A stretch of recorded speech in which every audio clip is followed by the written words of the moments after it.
Hey everybody, it's Chase with AV Pop Culture again, and today I am here to talk about how and why almost every review you see of Ghostbusters, Frozen Empire, and every film shot on digital is probably wrong.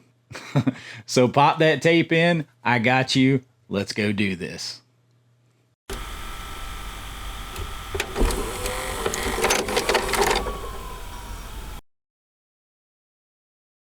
All right, so here I am with another hot take about a 4K review and 4K reviews being wrong. If you saw my other video on why most 4K reviews are wrong, I went over why they're probably wrong from a technical standpoint.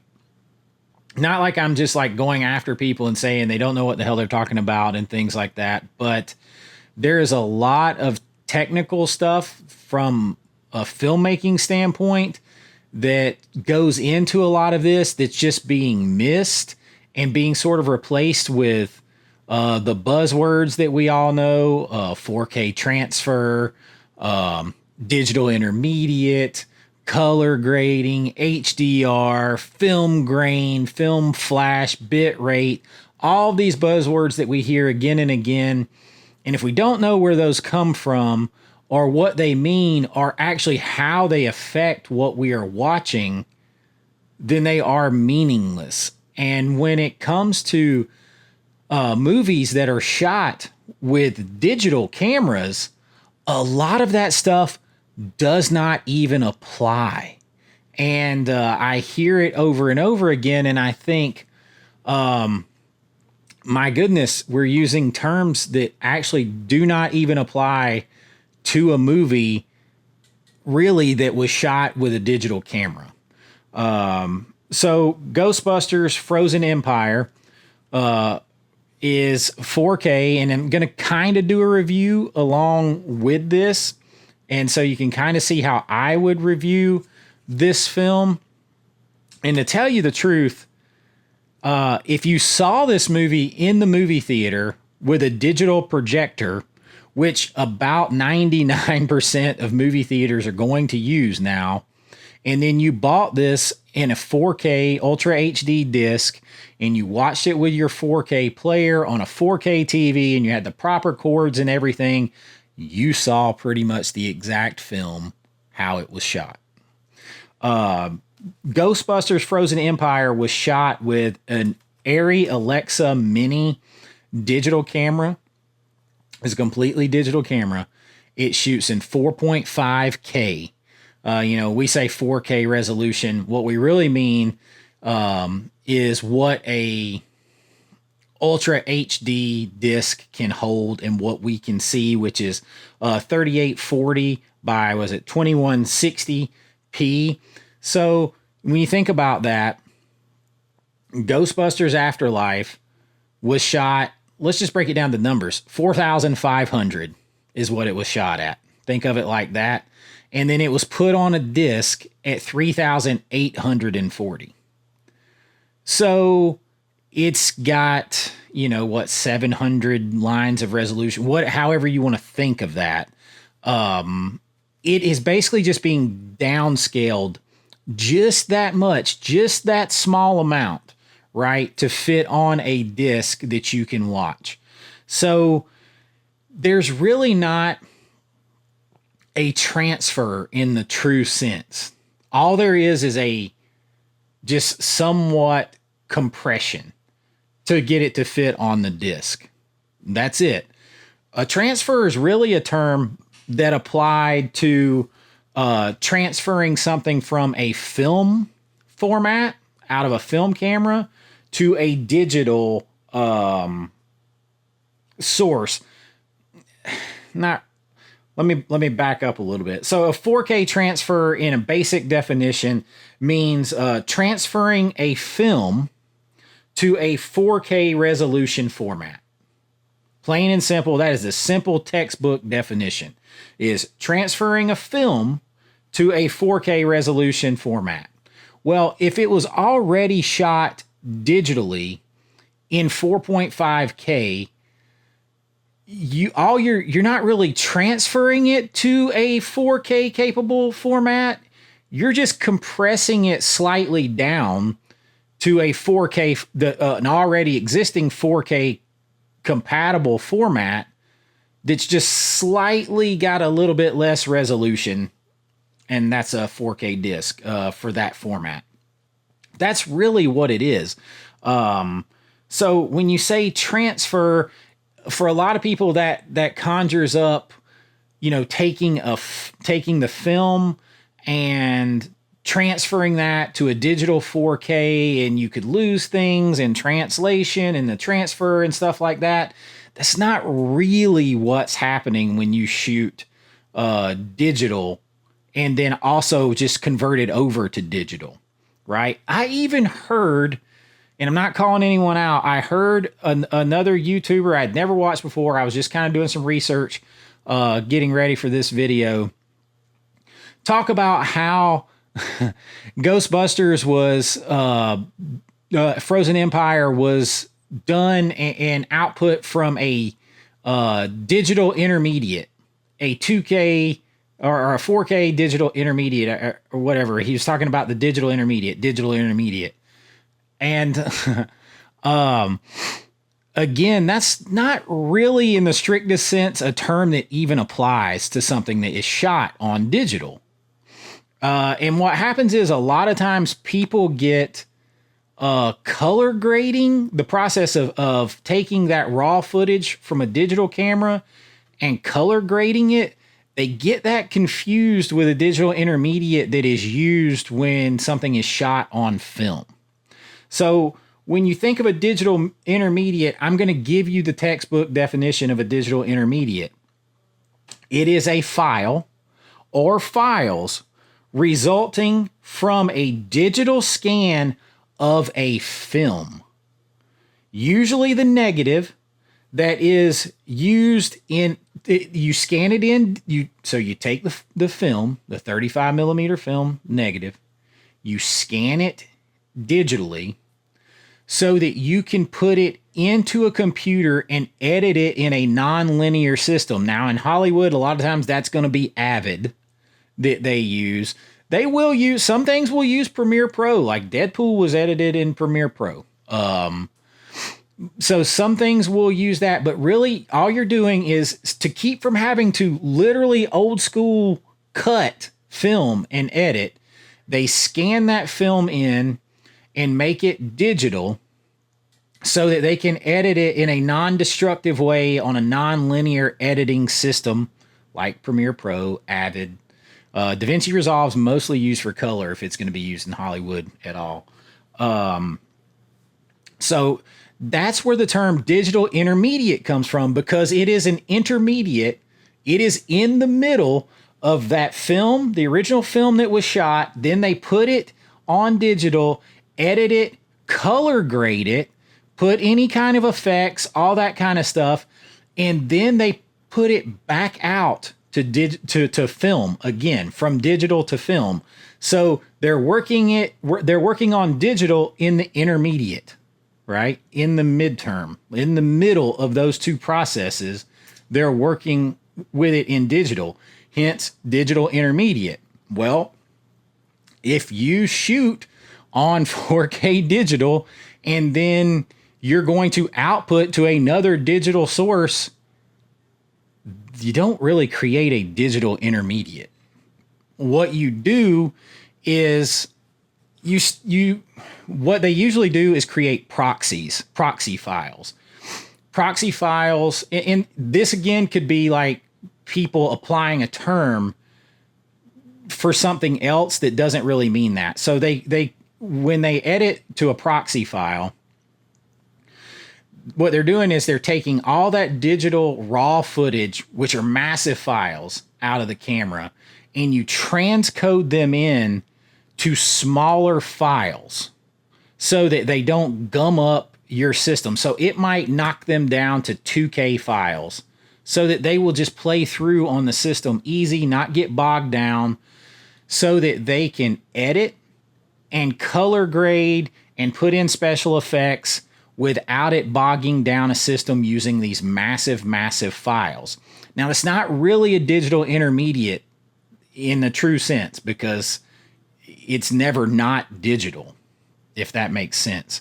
It is a lower quality, but that lower quality is never going to be seen because what they do is it takes some time to set this up because you have to label all the original footage and the transcoded proxies. They all have to be labeled the exact same because the nonlinear editing system maps back to those originals. So whenever you make a change on the proxy file and you eventually save it at the end, basically, you can bring those whole files in and it will apply those changes to the full resolution file. But it has to know where that file is in order to do it. It's constantly linking back to that media in order to do it. So you might be making changes on a lower quality file, and it's preserving the integrity of the original file. But when you bring them in together, finally, when you're done with it, it will put those changes that you made on the proxy file onto the original file. So now you have the full resolution again without having bogged down your computer. Now, again, people may be thinking that's an intermediate. That's not an intermediate. Not in the true sense of what an intermediate is. An intermediate is definitely during a film process where you go from celluloid to digital back to celluloid. This is an all digital world when you're talking about a movie like Ghostbusters Frozen Empire. Now, they can take that digital 4K that they finish with and they can output that to a film. They can do that. They can put it on film. If somebody out there needs a 35 millimeter print for a projector, they can do that. But that's after the fact. So it's not really an intermediate. So like when you hear like a restoration of, let's use the Terminator, for example. The Terminator was shot on an Arriflex 35 millimeter camera. Like it's a full frame camera, use 35 millimeter film, all that, right? So it was shot on that. But back then, they had to deliver the films to a movie theater, or even in this case, to the studio for distribution to movie theaters in a 2K DCP, a digital cinema package or whatever. So they had to deliver it in a cinema package. Now we deliver it in a digital cinema package. This was delivered in a 2K cinema package with as a 35 millimeter film. So it was brought down to 2K. So when they scan that in, now some of this, they might, back in the day, they may have cut. They may have like actually cut old school without a digital intermediate. But if they had used a digital intermediate, the way it would have been done is they would have, of course, 35 millimeter, as we went over in the other video, 35 millimeter film has a resolution that can easily be 4K. So they were downgrading that with the intermediate a lot of the times because it was being delivered in 2K because there really was no 4K projection technology, right? So a lot of that you can look it up, go to shoton.com. It can tell you what things were shot on. It can tell you how it was delivered. It will plainly tell you that the 35 millimeter prints of Terminator were delivered in 2K. So like now we'll get where people say, well, it was done with it was output from a 2K intermediate. Well, if that was all that existed, then yeah, you're not going to quite ever get the original quality. That's why if they go back and they have the full actual 35 millimeter print, instead of the interpositive, all that, instead of any of the intermediate process that's done, If they have the original 35 millimeter print, it's usually always going to be better unless there's like just so many problems with the original print.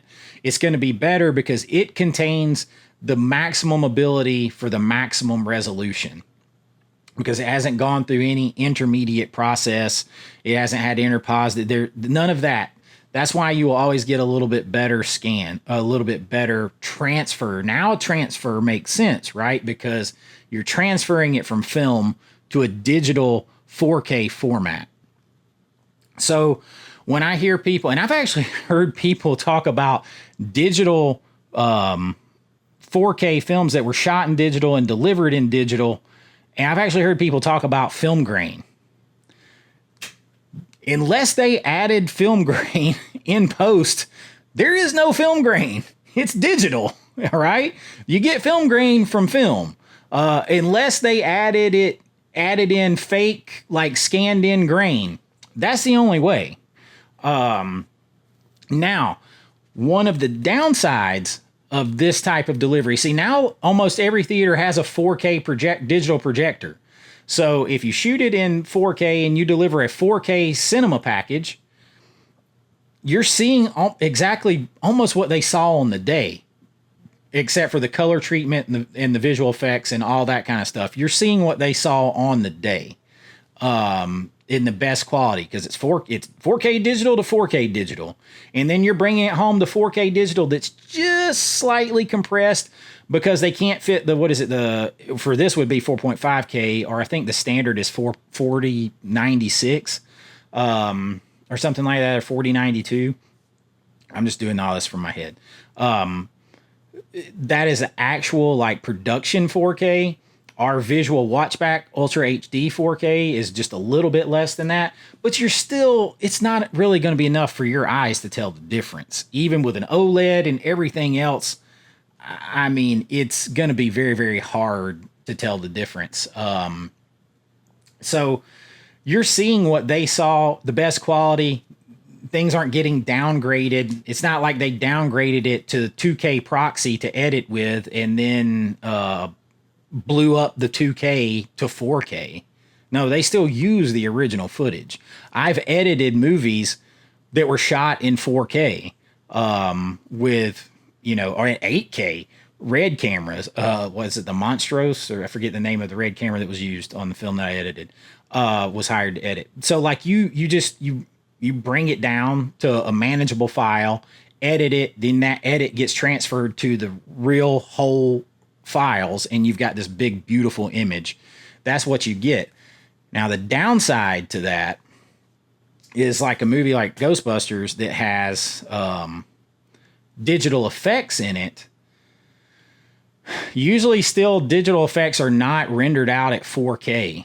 They're usually less. Sometimes 2K. The digital effects themselves are done sometimes at 2K. They can be done at 4K. To be honest with you, I haven't checked to see what these are, but whether they are 4K or 2K rendered, the problem when you shoot digital and deliver digital and you have computer generated effects, the problem that you run into is the sterile, clinical, tack sharpness of digital. It lacks filmic roll-off. So when you put a CGI asset onto the digital footage, it can literally be hard-lined and stuck and sticking out from the image so that it doesn't look natural, if that makes sense, because it's so sharp.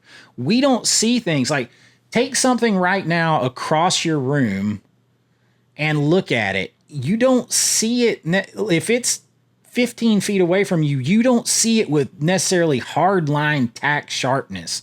You see it sort of soft around the edges. It starts to roll off.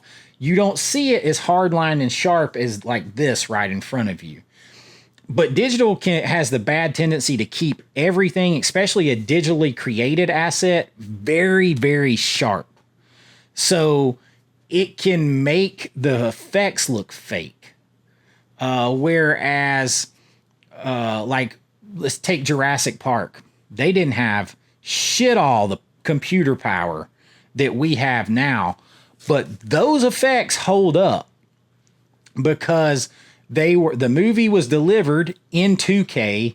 The effects were rendered in 2K and then put on film.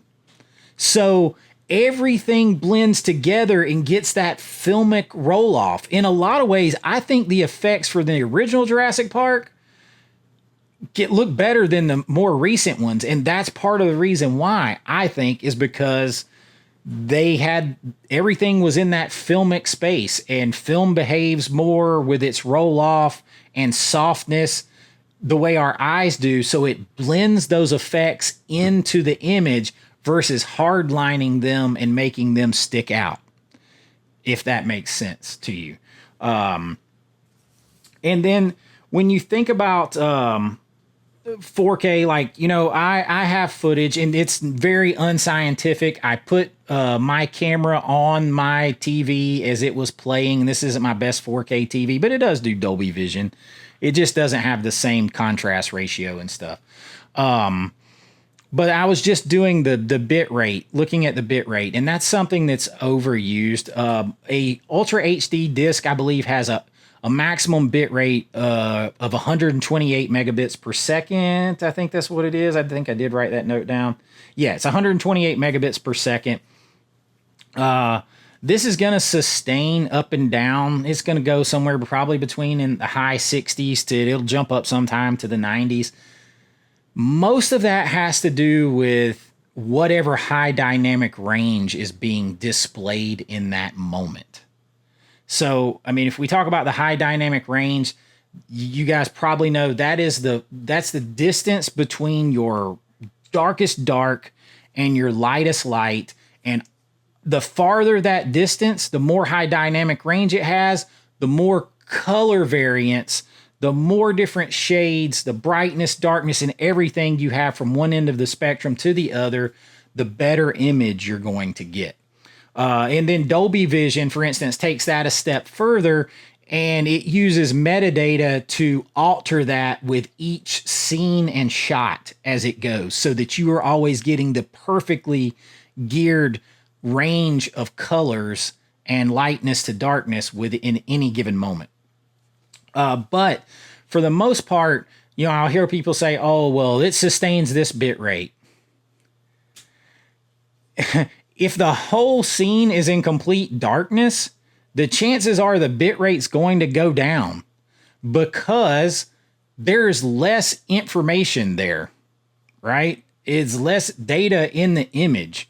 So the bit rate could drop down there because the bit rate has a lot of tie-in with that high dynamic range. If it's pitch black dark in a scene, or there's almost no light, then it's probably going to have less bit rate for a few seconds during that because there's just not as much information for it to contain. So that's not the be all end all either. And I mean, you know, some of this is just a little bit general layman's terms explanation. I mean, I'm not saying I'm like the end all be all expert. This is what I know from where I've worked, what I've done, all those kind of things. But it's sort of like gives you a better understanding. So if I hear someone just hammering on the bit rate for a digital movie, or, you know, you talk about a digital intermediate, you can't, the whole thing is digital. So, you know, I know what they're saying. A lot of times the process in the middle with the color grade and the effects, people may be thinking of that as an intermediate. In a true sense, that is not an intermediate. An intermediate implies that it was on celluloid, then digital, then celluloid again. And the digital was in the middle. It was an intermediate. But a lot of times that color grade process, the edit process in the middle from filming to output gets referred to as the intermediate, and it's not really right. Okay. Not in the truest sense of the word. They're probably just editing with proxies, because even the most strongest computers in the world, you don't want massive, you know, 200 gigabyte files that you're trying to scrub through and add effects to them and everything else. But when you do that digitally with proxies, as opposed to an intermediate, there is no risk in loss of quality from one to the other. So that's so when I hear people, harp too much on the intermediate, I try to cut them some slack because I feel like they're just using that term for that, but it's not really what that is. And then now, if you talk about film grain, unless somebody tells me they added film grain to this, I'm going to stop listening to you, because digital inherently means there's no film grain. Film grain comes from film. So unless they put it on there after the fact with a digital scan of film grain that they overlaid, you shouldn't be talking about film grain. You could talk about digital noise, but usually that comes from over compression, or like we talked about before, if they didn't light something good enough in the back of a scene and the camera's trying to pick up light that isn't there, that can cause noise or a little bit of blocking. But if you shot in 4.5K and you delivered in 3,840, let's just say if you shot in 4,500 and you delivered in 3,840, just say it like that. So it's just simple numbers. You're probably not going to get a lot of that because there's almost no compression there. It's very, very small amount of compression. So you shouldn't get a lot of that. This should be what is considered a reference quality disc, because it's basically it's native a little bit better than 4K, and then it's delivered in 4K. It's almost lossless. There's a very slight compression. So whatever imperfections that you see probably existed on the day. So there's probably not a lot you can do to it because it's from the source. So you can pick on those things, and I would definitely pick at the special effects, but I explained probably why those can tend to stick out and look fake, because it's just the sterile tack sharpness of digital. There is no creamy film roll-off that blends in to the background. Have you ever... Think about this. Any of you have ever used Photoshop and you put a mask on something in the picture and you cut it out? It's got really hard edges. So what does it have? It has a feather tool, right? So that you feather the edges so that it softens the hard lines around the edges and helps you better blend it into your new picture. That's what would happen if you shot with film and then put the effects on digitally and then put back out to film. They would all be at a similar resolution, and you basically have your edges feathered. That for a lack of a better comparison, you would smooth it in to the final product. With digital, it's a hard line going over a hard line, so it can stick out and look fake. I mean, that's not 100% scientific accurate way to explain it, but to give you a visualization or a concept of how it works, that's off the top of my head, that's the easiest way I can kind of explain it. That's why a lot of times things that are shot with film, then it's done in digital intermediate and then put back out the film, and they're all the same resolution in the beginning and the end. That's why it feathers together better and they can look more natural and filmic. But that's why a lot of times, I feel like if you're going to review a film like Ghostbusters that was shot in digital and you're going to review that 4K, that's totally cool. Review it, talk about what you liked about it, talk about the effects, how they were done, talk about the movie in and of itself.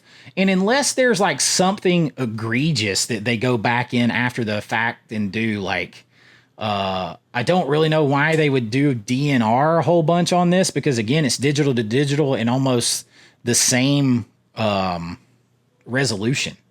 So I don't know why you'd be doing it, but unless they did something after the fact to toy with how it looked, then it's more about just reviewing the movie for the movie itself rather than the technical aspects. Now, if they butcher something, that's a different story. Because sometimes people can't help but over tinker. But a lot of times when it is in this situation, if there's a problem, it's probably because it existed on the day of filming. and they're in that case go back in time and bitch at the filmmaker or the whoever lit the scene or who missed their mark or for to get a little soft focus, whatever it is, it was probably done that day. And that's so that's sort of where I'm at on like digital films. And that's, I think there's much more room to talk about how, the restoration and a transfer and all that stuff happens when we talk about films like the Terminator, the original Terminator that's coming, or like The Thing. And I'm going to get into The Thing here soon because I believe that even though it doesn't even have Dolby Vision, I believe The Thing is one of the best 4K restored films. The 4K scan, everything. I think it's one of the best ones out there, period. And we'll talk about as to why on that. But I just wanted to talk about that. So like if you guys hear somebody talking about film grain or inky blacks, the black should be inky as hell because it was 4.5K digital and given to you in almost that same quality. So it should be almost what you saw in the theater. So they should be inky. You should have some nice high dynamic range, all of that kind of stuff. That should be there. If you're grading on a scale of 10, anything shot in digital like that, unless they screw it up, should always be a 9.5 or close to 10. In anything that's a variance, it was probably done by the filmmakers when they were filming. And there's not much you can do about it. Editors are not God. The fix it in post thing is bullshit. You do not want to go that route. So, I just wanted to throw that out there. It's not taking shots at anybody. I really enjoyed the 4K of Ghostbusters. I think it looks great. I mean, it's up there. It's reference quality to me. Yes, the effects do stick out hard line, but we talked about why that is. So that's just what you're going to get with digital to digital. And something that's rendered in digital like that. So it's hard line over hard line. And enjoy the film for what it is. And if you guys have any questions or comments, hey, I can screw up too. I talk about a lot of this off the top of my head, just from what I know. But this is just something I wanted to share with you. Until next time, this is Chase with AV Pop Culture saying be kind, rewind like always. Consider joining the channel. Thank you again, Tyler P., one of my newest members to the channel. You can join or, you can just ring that bell and subscribe and stick around. We got a 1,500 subscriber giveaway video that I'm going to announce this week because we should be about to hit 1,500 subscribers by the time this video comes out. And I appreciate the hell out of all of you out there for that. I love the support you're giving me. I love doing this. And as long as you guys are here with me, I will continue to do it. And until next time, I'll see you later. Bye-bye. I know.